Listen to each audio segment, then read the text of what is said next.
Senhoras e senhores, eu começo esse vídeo apenas dizendo uma coisa. Eu avisei.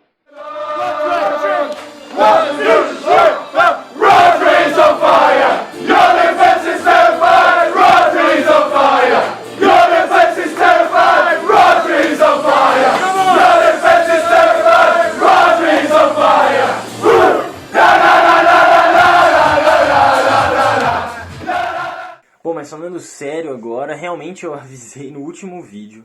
Eu fiz uma análise pré-jogo da final da Champions entre Manchester City e Inter de Milão. E bom, em nenhum momento eu falei que ia ser um amasso do City, que ia ser uma goleada, que a Inter não ia ter chance nenhuma, que já estava decidido. Não. Eu disse que o Manchester City provavelmente venceria, mesmo que tudo desse certo para a Inter e as coisas não dessem muito certo para o City. Que foi mais ou menos o que aconteceu na partida e deu City. Mas vamos lá, vamos por partes aqui. Começando pelo primeiro tempo desse jogo, a gente precisa frisar uma coisa muito importante que o próprio Pep Guardiola, o técnico do City, falou isso na entrevista. Quando você joga com times italianos, né, e aí falando especificamente da Inter nesse jogo, eles jogam no empate como se estivessem ganhando. Para eles o empate é uma vitória. E o City estava jogando o empate, né, o 0 a 0, começou a partida como se estivesse perdendo. E isso criou, então, um nervosismo desnecessário. Só que, na verdade, não nervosismo, uma ansiedade. O Manchester City queria muito, queria rápido, preciso fazer um gol logo. Só que o City não estava perdendo, estava 0 a 0. Então esse foi o ponto. Várias vezes o Guardiola pedindo calma pro Ake, pedindo calma pro Rúben Dias, calma pro Rodri, calma pro De Bruyne. E aí os jogadores do City, no decorrer do primeiro tempo, não conseguiram assimilar tudo isso muito bem. Talvez também a experiência de jogar contra o Chelsea 2 anos atrás, ter perdido a final. Eu acho que isso acabou ali, possivelmente passando na cabeça de alguns desses jogadores. Mas deu tudo certo. O Manchester City foi lá e conseguiu, mas só no segundo tempo. Porque aí, com isso, os jogadores não estavam jogando muito bem. Eles estavam errando coisas que eles não errariam normalmente. O próprio Rodri, o Bernardo Silva, né, o Ake também ali, o Gundogan jogando bem sumido do jogo, o Grealish bem sumido, não conseguindo fazer as jogadas pela ponta, e o Haaland sendo anulado, né, ele até consegue duas finalizações, né, uma ele estava impedido, chuta por cima, numa outra ele recebe entre os zagueiros, mas acho que era o Bastoni, estava bem em cima dele, né, atrapalhando o chute, e o Haaland chuta forte, mas meio que em cima do Onaná, ele faz a defesa, o goleiro da Inter. E não teve mais chances o Haaland na partida. Na verdade, se resumiram a essas duas oportunidades, que uma delas já estava impedido, né? Por pouco, mas estava. Então, assim, a Inter era aquela pressão que não marca lá em cima, lá atrás, no campo do adversário, mas também não fica lá na sua defesa, na sua área, esperando o time chegar, trocar passes ali ao redor e aí sim buscar o contra-ataque. Na verdade, a Inter estava tentando justamente... Enquanto o City estava lá atrás, a Inter ficava ali na intermediária, né, perto do meio de campo, para não deixar que os volantes do City, né, o Stones e o Rodri, chegassem tão perto da área. E aí o Gundogan e o De Bruyne tinham que vir mais para trás para ajudar nessa criação. O Haaland ficava mais isolado, os zagueiros conseguiam marcar ele mais fácil. E aí os pontas tinham que abrir mais. Abrindo mais, isso é melhor, porque a Inter joga com 5 defensores, lembra que eu falei? Então era o Dumfries do lado direito e o Di Marco do lado esquerdo. O Di Marco, inclusive, jogou muito bem, inclusive nessa função, roubando bolas ali sem ser lá atrás. Roubando já perto do meio de campo e já podendo fazer ligações diretas ali, indo para ataque, acionando o Lautaro Martinez, acionando o Dzeko. Ele mesmo, né, o Di Marco indo para frente e tal, alguns outros jogadores ali. Mas... não conseguiram fazer o gol, não conseguiram chegar lá. E aí entra justamente esse ponto, né, do que então o Manchester City precisava fazer. No segundo tempo, o City volta, né, sem o De Bruyne, né, que se lesionou no primeiro tempo, que nem lá no jogo contra o Chelsea, na outra final, um trauma.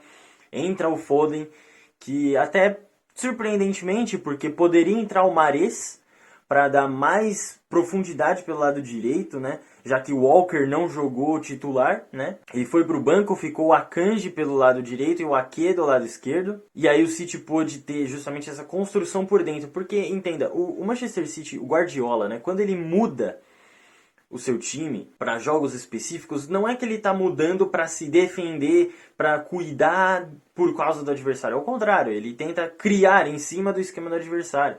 Então o Guardiola pensou, cara, eu já tenho ali os dois alas vindo com bastante força, né? Principalmente o Di Marco e mais o Lautaro por dentro. Só que a Inter não tem mais saídas além desses dois. Então eu tiro o Walker, deixo o Akanji do lado direito, que é veloz o suficiente, e o Ake do lado esquerdo, que dá uma construção por dentro com mais qualidade, porque ele é canhoto, né? E ele consegue proteger tudo isso muito bem, até na subida do Dumfries, subida do Lautaro. O Lautaro acabou caindo bastante pela esquerda também em cima do Akanji, que deu uma falha bizarra, né? Deixou a bola passar ali, o Lautaro foi, mas não olhou para dentro da área, né? Ele chuta em cima do Ederson, o Ederson faz uma bela defesa, que eu vou comentar mais sobre ele depois, uma grande partida do Ederson. E aí o City no segundo tempo entra num ritmo melhor. Por mais que não tivesse o De Bruyne para ajudar nessa construção, fazer o ritmo, né? O De Bruyne sendo esse maestro que determina qual o ritmo do City, que essa é a maior função dele no time, inclusive, né? O Foden não tem essa capacidade, o Bernardo Silva não tem, nenhum outro jogador no City faz isso, pelo menos não como o De Bruyne. O Grealish acaba tendo que sair muito da ponta, porque não dá para jogar pela ponta.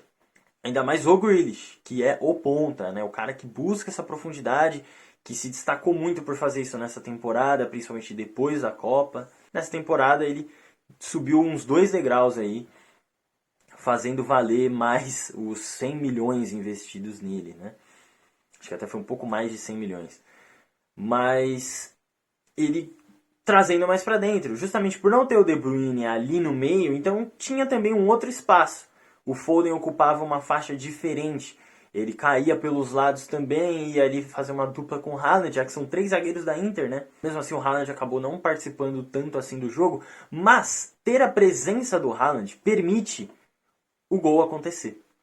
E aí é o que muitas pessoas até falam que o Haaland não jogou bem, não vale a pena, o Haaland não serve, ou qualquer coisa do tipo, ou ele pipocou.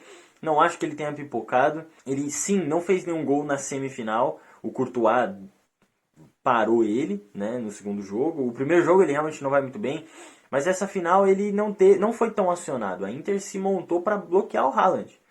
Só que ele inteligentemente se manteve dentro do aspecto. Por quê?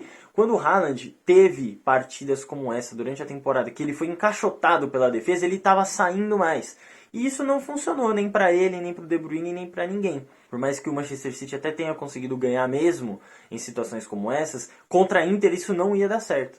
Por quê? Aí eu vou explicar o gol, para vocês entenderem o que acontece no gol. Por que esse gol sai do jeito que sai? Lembra que eu falei que a Inter tem uma linha de 5 defensores, né? Esses 5 defensores, quando o City já estava lá em cima, quando conseguia furar esse primeiro bloqueio da Inter, aí sim, a Inter recuava tudo. No final do jogo, inclusive, o Lautaro Martinez estava dentro da área dando carrinho para ir ter escanteio para o City, né? Então, para você ver, o ponta estava entre o ala e o zagueiro, né? Quase como um sexto zagueiro. Na verdade, era um sexto zagueiro. Mostra então aí o desempenho tático do time da Inter, que foi o que fez a Inter só sofrer um gol e quase fazer conseguir o empate, conseguir até a virada, poderia ter conseguido sim, criou para isso, mas não adianta só criar, porque o Manchester City também foi criando e não conseguiu fazer gol antes nem depois. O gol acontece da seguinte forma: o Manchester City está tentando criar, o Grealish sai da ponta, ele vem costurando por dentro, mas longe da área. Aí ele toca para trás e quem está ali é o Akanji. Ou seja, o Manchester City já estava empurrando a Inter para trás, mas não tanto. Porque a Inter não estava toda lá na área, o City não estava todo na área, a Inter estava na entradinha da área, para não deixar o Haaland correr e não deixar espaço. Mas o que acontece? O Akanji, que é zagueiro, que não é o tão técnico assim, foi uma contratação surpresa nessa temporada, mas jogou demais, não é à toa que foi titular. Em uma das movimentações em que o Stones não estava ali naquela posição, inclusive que partida do Stones, né? O Akanji dá o passe entre o ala e o zagueiro, que aí sim a Inter estava voltando mais, e o Di Marco, que fez uma partida maravilhosa, acaba caindo no chão, né? Ele tenta bloquear a bola, cai no chão, fica até meio feio para ele. A bola chega no Bernardo, ele busca o fundo, que já tinha acontecido antes, inclusive, essa jogada, mas não tinha dado certo. O Bernardo Silva erra o cruzamento, porque ele é bloqueado ali, só que a bola sobra. Aí é o ponto em que o Haaland faz a diferença. Porque o Haaland estava lá na pequena área, reclamando, abrindo os braços, pedindo bola, enquanto pede pênalti. Ele estava lá dentro, o Gundogan estava lá dentro, os jogadores poderiam ir para dentro da área. O City não tinha esse tipo de movimentação e não tem quando não joga com um centroavante em camisa 9 que nem o Haaland. Porque ele empurra os zagueiros para dentro da pequena área. Cria um espaço, o passe do Akanji quebra esse bloqueio, então a defesa da Inter não sabe se corre atrás, se marca, e aí fica aquele buraco nas costas, que é onde a bola sobra. Tanto que a bola sobra, quica, vem, o Rodri vai chegando, aí ele chuta. Não é que a bola sobra, o Rodri já chega e dá. Não, a bola ficou ali morrendo dentro da pequena área, o jogador não sabe se vai pro bloqueio, se faz ali a parede. Fizeram a parede, era o Darmian e o Brozovic, ou era o Darmian e o Bastoni. A bola passa ali, praticamente, se bobear, pegou na camiseta dos dois zagueiros da Inter e entra. Impossível do Onaná pegar, não dava nem pra ver. A bola foi forte ainda, uma chapada do Rodri de perto. Um golaço. Um gol absurdo que sacramentou o Rodri como o melhor jogador da Champions. Né? Incrivelmente, um volante do City ainda, melhor jogador da Champions, mas ele fez o gol do título, além de outras participações absurdas, principalmente nas quartas e na semi. Ele fez um outro golaço contra o Bayern também, de fora da área, com a perna ruim, que de ruim não tem nada, e sai dessa forma. Então cria essa possibilidade que o City não tinha antes. Os jogadores do City, que não eram o Haaland, que faziam essa função de centroavante, de falso 9, eles vêm por trás, sempre ali. Na hora que vem um cruzamento, o cara vem para trás da defesa para pegar essa bola da marca do pênalti. Não afunda. O Haaland afunda, porque ele é alto. Ele pode ganha até do goleiro se bobear. E como ganhou algumas vezes nessa temporada fazendo gol de cabeça. E aí cria esses espaços. O jogador do City com muita qualidade. O Rodri, já foi o Gundogan, já o Bernardo, o próprio De Bruyne fazem esses gols. E aí vira um pandemônio, né? O City até chega de novo. O Foden, esse domínio que o Foden faz girando é uma coisa linda. Só por isso eu já contrataria esse cara pra qualquer time. Ele jogou muito bem na final, inclusive melhor do que a maioria das partidas dele na temporada, mas ele erra no chute, chuta mal. Ele domina lindamente, gira, passa entre os zagueiros, só que chuta meio fraco e não muito no canto. Continua 1-0, a Inter vem. Aí o City mostra que sabe sofrer também. Já tinha mostrado isso naquela partida contra o Atlético de Madrid, que o City ganha por 1-0 com o golaço do De Bruyne e tal, e até ficou aquela, o Guardiola virou retranqueiro agora, porque o City retrancou mesmo, naquela partida era o que tinha que fazer, ficou segurando bola e tal, e mostrou que tinha capacidade, a malandragem para fazer isso também, e fez nessa partida se defendendo. Por pouco tempo, e mesmo assim a Inter conseguiu criar oportunidades. Não é à toa que o Ederson faz duas defesaças. Uma ali, até no susto, um pouco de demérito do Lukaku, né, que cabeceia em cima do Ederson. Mas mesmo assim o Ederson se posicionando muito bem, né, e tendo o reflexo ali, faz a defesa. O Rubem Dias no susto, a bola vai para escanteio. No escanteio, cruzamento, Gosens de cabeça, que entrou muito bem o Gosens, inclusive o alemão, cabeceou.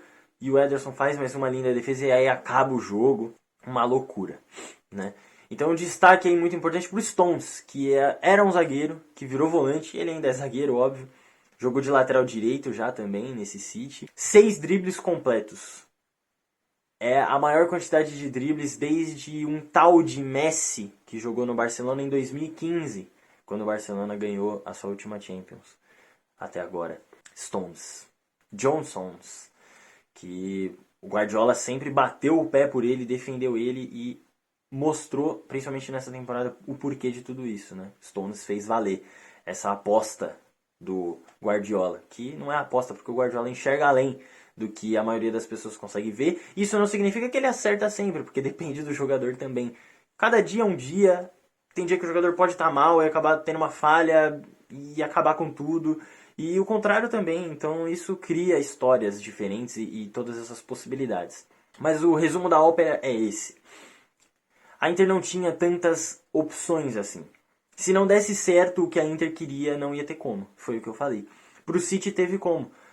O City joga muito mais pela esquerda do que pela direita, que é onde tem o Grealish, né? Não estava dando muito certo. Mesmo assim, a jogada ainda começa lá e termina na direita. Foi uma das pouquíssimas vezes que o City conseguiu fazer isso. Mas conseguiu, né? E tentou por cima, tentou entre os zagueiros pro Haaland, tentou cruzamento, escanteio e não estava dando certo, mas deu no final das contas. E o Ederson, né? Que para quem acha que ele não é decisivo, que ele não é um goleiro com as mãos, ele só serve com os pés, mostrou que isso tudo é mentira e ele salva o City no final. Acabou com a maior nota, né, no SofaScore. A maior nota do City foi do Ederson, a maior nota da Inter foi o Gosens, que entrou depois, mas na minha opinião, os melhores da partida, eu acho que dá pra dizer que sim, foi o Rodri, é o gol do título, não tem como não dar esse prêmio pra ele, e ele mesmo se cobrou muito, né, de reconhecer que no primeiro tempo ele jogou mal, né, ele fala isso numa entrevista ali pós-jogo, ele fala, não, eu joguei muito mal, fiquei ali, né, no vestiário tentando me entender o que eu tava fazendo de errado pra acertar. E aí ele faz o gol no segundo tempo, jogou bem melhor no segundo tempo. E pra mim o melhor da Inter foi o Di Marco. Muito obrigado aí, rapaziada. Tivemos algumas surpresas, outras nem tanto. E o City finalmente é campeão da Champions. Finalizou essa tríplice coroa, né? 3 títulos grandes nessa temporada. O treble, né? E o Guardiola é o primeiro treinador na história a conseguir ganhar isso 2 vezes, né? Ganhou uma vez com o Barcelona e agora com o Manchester City, né? É uma história e tanto. Uma história e tanto do Guardiola, que é um cara absurdo. E aparentemente ele não vai renovar com o City, né? Vai continuar aí só até 2025. Veremos capítulos dessas histórias. Eu vou continuar trazendo esses vídeos aqui pra vocês. Espero que tenham gostado. Deixem aí nos comentários o que vocês querem ver. Já tô com algumas ideias, tô pegando os insights. Muito obrigado pelos comentários e as visualizações, os likes no último vídeo. Eu agradeço muito. Tamo junto e até a próxima.